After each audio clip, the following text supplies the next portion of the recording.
টানা ১.৫ দশক পশ্চিমবঙ্গের ক্ষমতায় থাকার পর অবশেষে পতন হল তৃণমূল কংগ্রেসের। ২০১১ সালে যে বাম দুর্গ গড়িয়ে দিয়ে মমতা বন্দ্যোপাধ্যায় ক্ষমতায় এসেছিলেন, ২০২৬ সালে এসে সেই একই পরিণতির শিকার হল তার নিজের দল।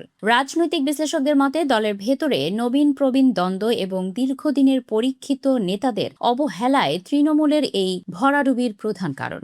২০১১ সালের ২১শে জুলাই শহীদ দিবসের মঞ্চে মমতার ভ্রাতুষ্পুত্র অভিষেক বন্দ্যোপাধ্যায়ের রাজনীতিতে অভিষেক হয়। ২৪ বছরের সেই তরুণ নেতা সময়ের সঙ্গে সঙ্গে দলে প্রভাবশালী হয়ে ওঠেন, কিন্তু তার এই উত্থান দলের পুরনো ও প্রবীণ নেতাদের সঙ্গে এক ধরনের দূরত্ব তৈরি করে। ১৫ বছর পর আজ যখন দল ক্ষমতাচ্যুত, তখন ময়না তদন্তে উঠে আসছে মমতার তৈরি করা সেই শক্তিশালী মিডল অর্ডার নেতাদের অপ্রাসঙ্গিক করে দেওয়াই ছিল বড় ভুল। ১৯৯৮ সালে তৃণমূল প্রতিষ্ঠার সময় মুকুল রায়, সুব্রত বক্সী, পার্থ চট্টোপাধ্যায়, ফিরহাদ হাকিম এবং শুভেন্দু অধিকারীদের মতো নেতারা ছিলেন মমতার প্রধান শক্তি।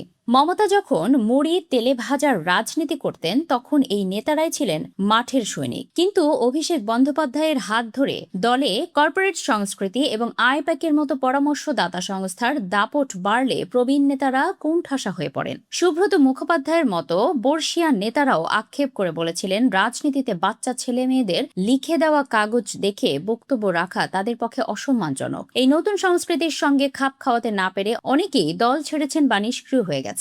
দলের ভোট কৌশলী হিসেবে পরিচিত মুকুল রায় ২০১৭ সালে দল ছাড়লে তৃণমূলের সাংগঠনিক ভিত নড়বড়ে হয়ে যায়। এরপর ২০২০ সালে শুভেন্দু অধিকারীর বিজেপিতে যোগ দেওয়া ছিল তৃণমূলের জন্য মরণ কামড়। শুভেন্দু শুধু দলই ছাড়েনি, বরং নন্দীগ্রামে খোদ মমতা বন্দ্যোপাধ্যায়কে পরাজিত করে নিজের শক্তিমত্তা প্রমাণ করেছেন।